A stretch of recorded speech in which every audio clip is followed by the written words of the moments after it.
the guy that you got in an accident with is suing you. And I was like, what? Good day everyone and welcome to today's video. So I am in a new setup, as you can see. I have like one of my oldest lenses on my camera. It's like the wide angle back when I had Totoros on each side of me. Here I am, I'm back and I'm ready to go. So anyways, as you can tell from the title of this video, I'm going to be talking about the time that I was sued. And honestly, just thinking about it, I'm really upset. I was like, what am I gonna make a video about today? Oh, I could do a story time. And I was like, but do I have any good stories? And I was like, oh, I know just the story to tell.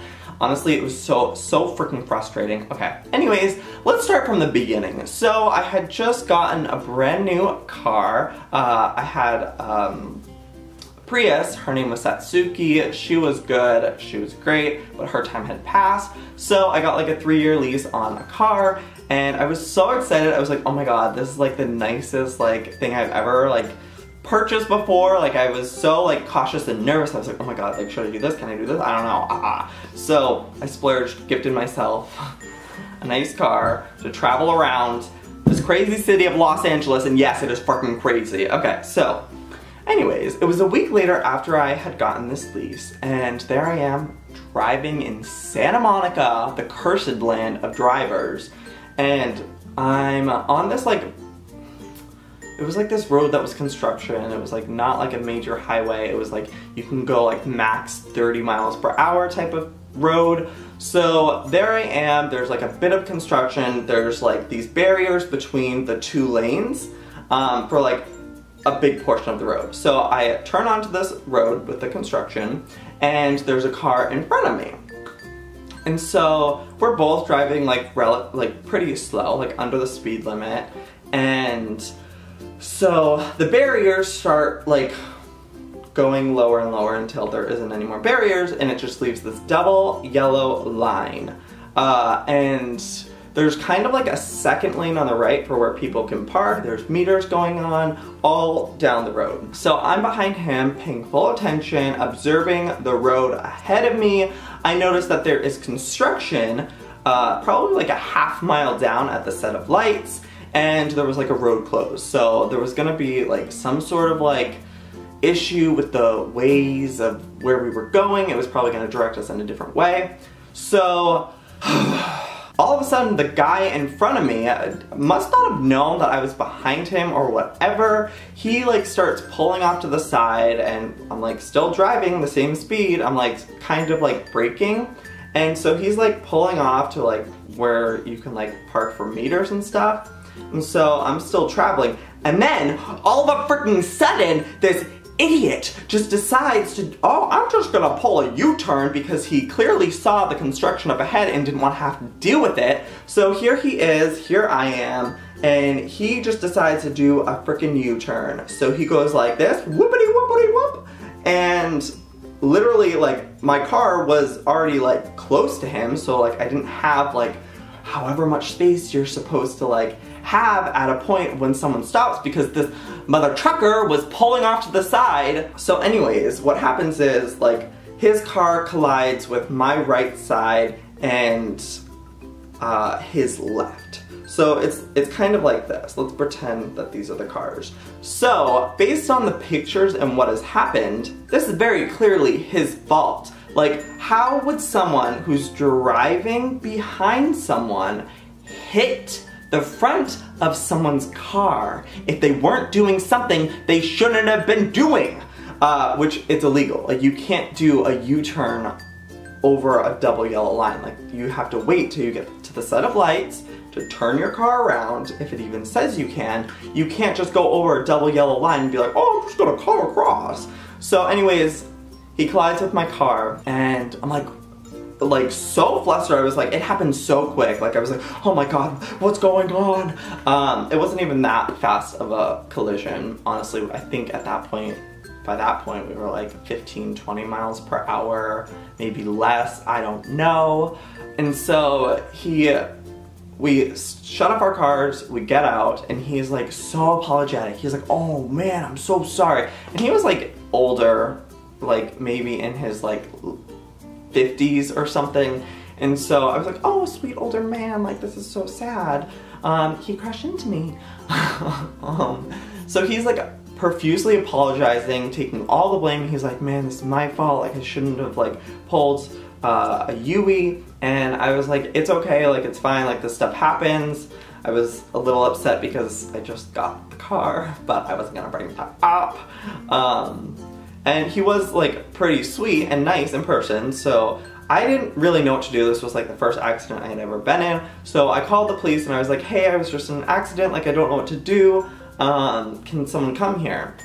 Literally, Los Angeles police are the worst when it comes to accidents. They're like, well, is anyone injured there? And I was like, no, but like, we were in a car accident, like, can you come to the scene of the damn crime? And they're like, no, you can take care of it yourself. And I was like, what?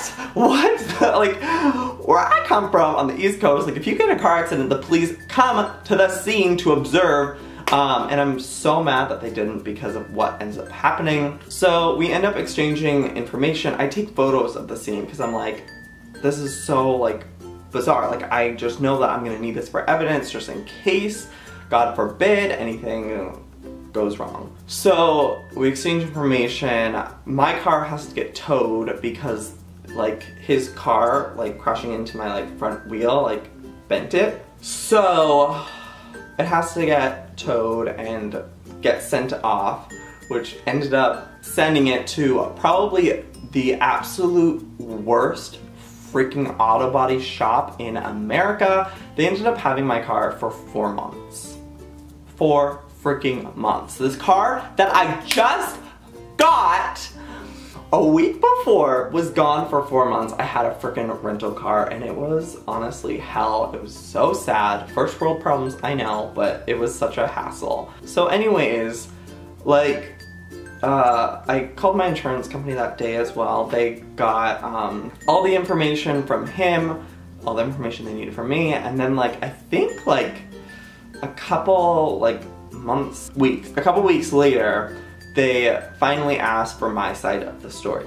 I told them exactly what I told you guys, and then a month later, I find out that I have lost the case because technically, because I was behind him, it is my fault that this collision happened. Even though he took an illegal turn in front of me, which caused the collision, somehow that turned into me. Now I'm curious from you guys. Let me know, because in my brain, I'm like, oh, I'm not at fault. But let me know from you guys, your experience, what you know. For someone who does an illegal U-turn, I have the pictures that show where the collisions happened. How is it my fault that I'm responsible for this? I don't know. Honestly, couldn't tell you. I find out that I'm at fault. I freak out, I'm like so confused. I'm like, what? Wait, what? How the heck? He admitted to me at the scene that it was him and was like so apologetic. By the way, he got on the phone at the scene and was like talking to his wife and was like, oh man, I really screwed up, Margaret. Like, I don't know what I'm gonna do. We don't have the right insurance. We're gonna be so screwed.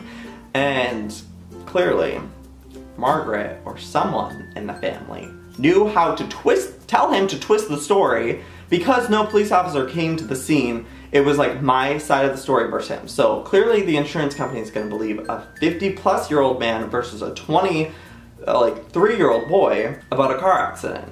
So I got so freaking screwed and I was like, no, this is not fair. And I was like complaining to my insurance company, like, this is what happened, how is it my fault? And then they explained like, oh, because you were behind him, it's your fault. And I was like, but still, like, he was doing an illegal turn. And so like, I felt so defeated and like, I didn't have like a chance. So I never like felt like I could fight it again because my own insurance company was telling me that I couldn't. So the story doesn't end there.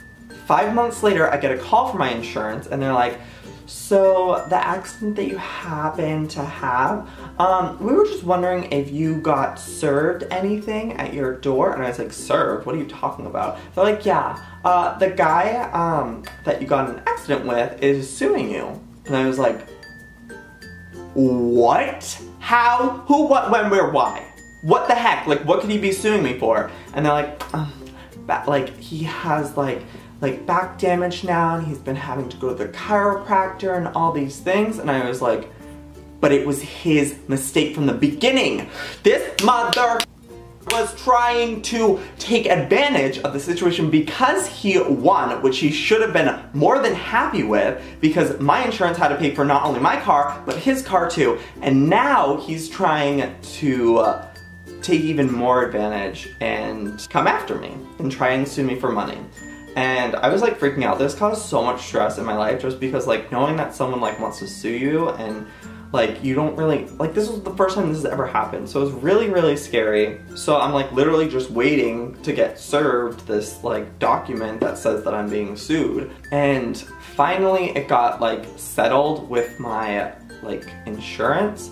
So I guess if you get in car accidents, your insurance covers X amount. So I didn't personally get like sued.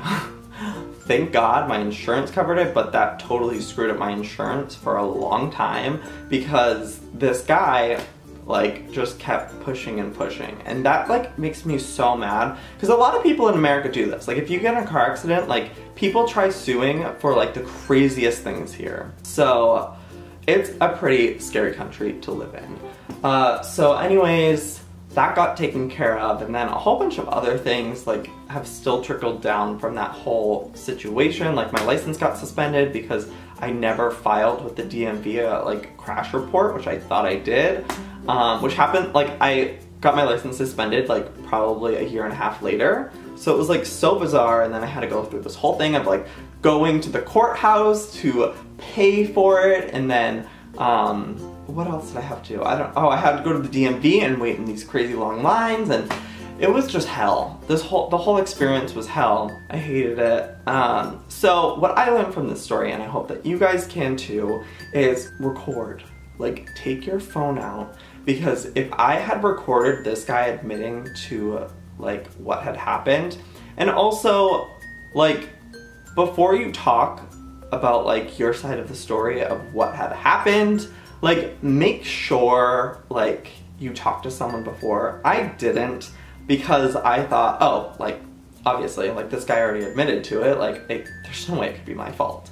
So like be very cautious with the words you say and the wording. I feel like somewhere in what I said made it so it didn't like, I don't know, make it not my fault. And he probably had coaching, he probably has done this before, he knew exactly what to say to make it seem like it was my fault. So it was very frustrating. In the end, he won, but karma is a bitch, and who knows whatever happened to him. So yeah, that was that story. Just wanted to share it. It sucks, but what can you do? Life moves on. I actually feel better sharing that story.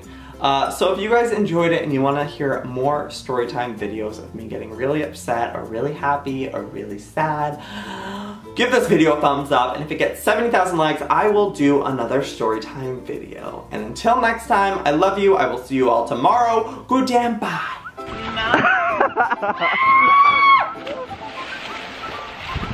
Uh-oh. Idiot. Idiot. That's it. I'm not by. Mom! He surprised me so hard. Are you dead or alive? I'm alive for now. Are you living?